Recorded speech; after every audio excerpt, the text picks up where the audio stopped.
ভয়াবহ বন্যায় বিপর্যস্ত চট্টগ্রামের বাঁশখালী এলাকার মানুষের পাশে ত্রাতা হিসেবে দাঁড়িয়েছেন বিশ্বজয়ী কোরআনে হাফেজদের ওস্তাজ এবং বিশিষ্ট আলেমী দ্বীন শায়েখ নিসার আহমদ আন-নাসিরী।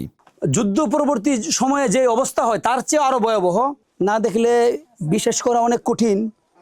الذين آمنوا بآياتنا وكانوا مسلمين ادخلوا الجنة أنتم وأزواجكم تحبرون। আলহামদুলিল্লাহ, তার যে তেলাওয়াত তার পিছনে একটু শ্রম দিলে আমরা তাকে আন্তর্জাতিক মানে হাফেজ বানাতে পারবো। আমরা এই ছোট্ট হাফেজের দায়িত্ব নিলাম এবং তার পড়ালেখার কি করা লাগে, কি করতে হবে, আমরা ইনশাল্লাহ সব কিছু করবো। দুর্গত মানুষের অবর্ণনীয় দুর্দশা ও হাহাকার দেখে তিনি ব্যক্তিগত উদ্যোগে ছুটে এসেছেন অসহায়দের সহায়তায়। বন্যার্তদের আর্তনাদ সহ্য করতে না পেরে শায়েখ নিসার আহমদ আন-নাসিরী মানবিকতার এক অনন্য নজির স্থাপন করেছেন। স্থানীয় মানুষের খাদ্য সংকট দূর করতে তিনি গরু জবাই করে রান্না করা খাবারের ব্যবস্থা করেন, যা কয়েক হাজার মানুষের ক্ষুধা নিবারণে বড় ভূমিকা রাখে। ইনশাল্লাহ আমরা তোমার পাশে আছি, ঠিক আছে ইনশাল্লাহ। আপনার বর্তমানে এই ঘর বানানোর জন্য কি কোনো সহযোগিতা পেয়েছেন? ওনার কোনো ছেলে নেই এবং ওনার কোনো স্বামী নেই। আর্থিক ও সামগ্রিক সহায়তায় প্রায় ৩,০০০ বন্যার্ত মানুষকে তিনি সহায়তার হাত বাড়িয়ে দিয়েছেন। এছাড়া সরাসরি নগদ অর্থসহ প্রয়োজনীয় ত্রাণ সামগ্রী দিয়ে সহযোগিতা করেন।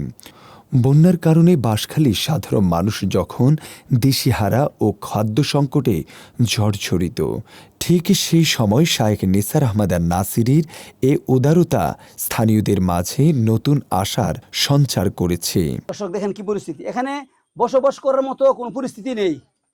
আসলে আমরা যতটুকু ঢাকা থেকে শুনেছি তার চেয়ে আরো ভয়াবহ অবস্থা বন্যা পরবর্তী সময়ে হয়েছে। আমরা সবাই দোয়া করি আল্লাহ যেন এই বন্যা কবলিত পরবর্তী সময়ে যেন এদের এই বিপদ থেকে কেটে উঠতে পারে। আমরা এখানে অনেক কষ্টে বসবাস করি। দেখো তোমার বাবা তো রুজি করতে পারে না, কিভাবে খাইবা, কিভাবে চলবে? ইনশাআল্লাহ আল্লাহ যা করে। উপকৃত মানুষগুলো তার মহতী উদ্যোগের জন্য গভীর কৃতজ্ঞতা প্রকাশ করেছেন। কি অবস্থা আছেন দর্শক? এই ঘরটি বিদ্যা একজন মায়ের বিয়ের 12 বছর যখন হয়েছে তখন মৃত্যুবরণ করেছে। এই ঘর কে বাঁধবে? বন্যা পরবর্তী এলাকায় কি পরিমাণে ভয়াবহতা হতে পারে এই ঘরটি যদি আপনারা না দেখেন তাহলে আপনারা বিশ্বাস করতে পারবেন না। আমরা আসলে ঘরের সামনে কিন্তু দাঁড়িয়ে আছি, দেন ঘরের কি পরিস্থিতি, এখানে দাঁড়ানোর মতো কোনো জায়গা নেই। ঘরের করুণ অবস্থা, আসলে বন্যা সব কিছু কেড়ে নিয়ে গিয়েছে। এই বৃদ্ধা মায়ের কি হবে, বৃদ্ধা মায়ের আসলে জানে না।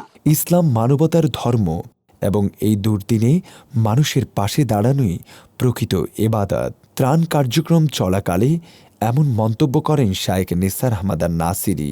তার এই মানবিক কার্যক্রম স্থানীয় সচেতন মহলে বেশ প্রশংসিত হচ্ছে এবং বৃত্তবানদের প্রতি অনুরূপ সহযোগিতার আহ্বান জানানো হচ্ছে। শায়খের এ দৃষ্টান্তমূলক কাজ দুর্গত এলাকায় কিছুটা হলেও স্বস্তি ফিরিয়ে এনেছে।